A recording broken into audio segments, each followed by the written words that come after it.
going on, guys? Welcome back to the channel. Today's video we are going over some common problems that the Yamaha R6 has.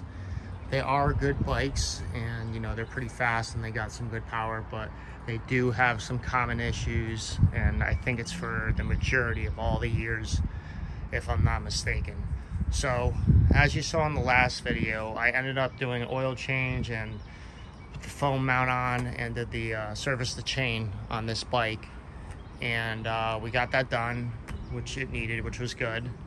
But the so after riding it for a little bit, the bike was stalling, and it was even stalling on the way to my house, which was, I thought it was the battery, but it wasn't.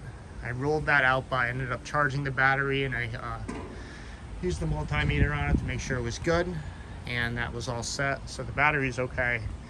So the problem was that it kept stalling out, and sometimes the idle would be erratic, where it was kind of like it'd be at like 1200 and jump up to 13. It would start jumping a little bit, and it got to the point where it was so bad where you couldn't even barely ride the bike anymore. Like, I was giving this thing full throttle at first, and that thing was like barely moving. So the problem that is usually happening on these bikes, and it's 90% of the times if you have some of those issues that I just spoke about, is that the coils end up going bad. I think it's just the way that it's designed and where the wire harness is and everything, but I mean, it kind of is what it is. But I did get 4 brand new coils for this bike, and I got 4 brand new spark plugs, and now the bike's running perfect. The idle is solid, and it's not it's not stalling out. It's like right on the mark. It doesn't move at all for the most part once it's all warmed up, which is perfect and how it's supposed to be. So if you do have issues with your bike misfiring at any type, first change the plugs, and depending on the year and how many miles you got, you might just want to replace the ignition coils as well.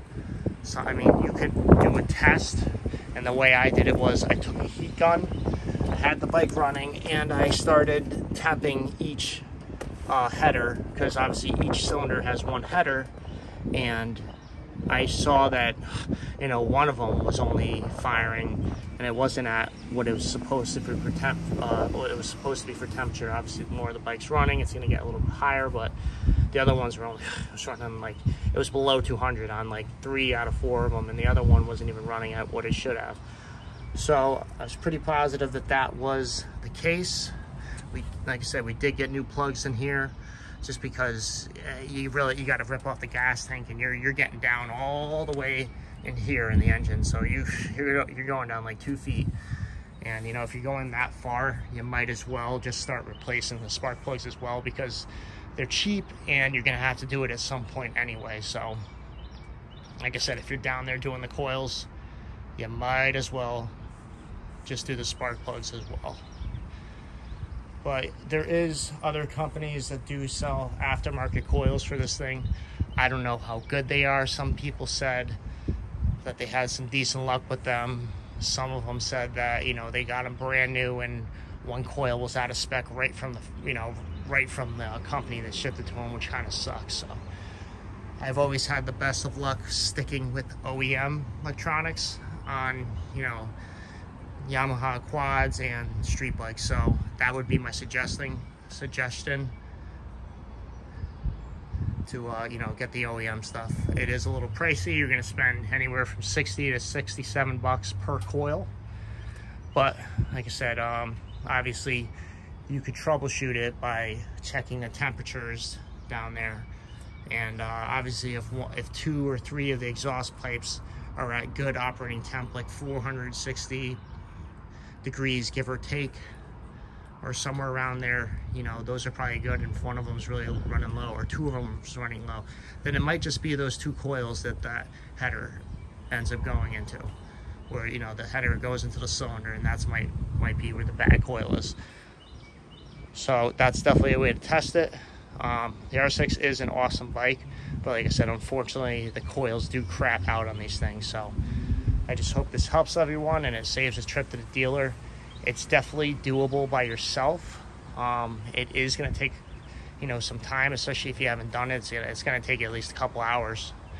You know, I'm pretty good at this stuff, and, you know, I like to take my time when I do it, but I made sure that, you know, I wanted to see where every wire was, and I took pictures of it so I could put it back correctly. And, you know, you got to kind of see where everything is.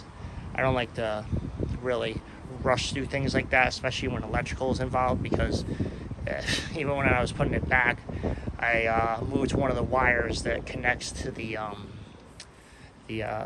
air box. I guess it's some type of sensor or something.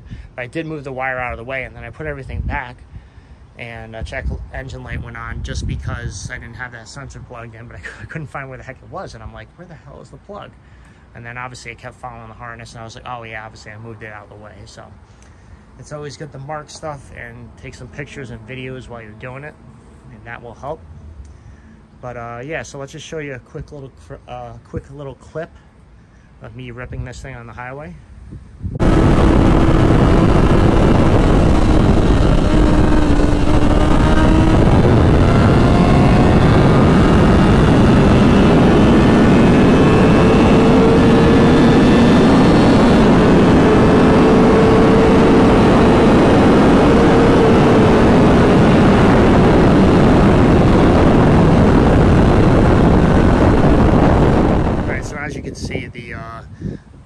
The bike was revving all through the rev range, and it was running really good. So the bike is fixed, and now my buddy's good to go. I feel bad for him because he just got brand new tires on here, and, you know, we just did normal maintenance like you should have, and then unfortunately the coils did shit the bed. But considering it was a 2005, you know, and he hasn't really done anything to the bike at all except just major minor stuff like an oil change, then I think he has made out pretty good considering.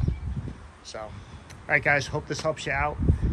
And like I said, if you got an R6, or if you know somebody, even maybe some of the other bikes, you could still use that same method of, well, actually, you could use it on any bike if it's running like shit and you know, it's misfiring. More than likely, it's probably a coil issue. So check those headers. If you don't have a temperature gun, people use the spray method with a little spray bottle with water, and then they spray it on each header while the bike's up to temp, you know, operating temp, to see which one disintegrates faster, and then they kind of get an idea. So you can do that as well. So, all right, guys, take it easy.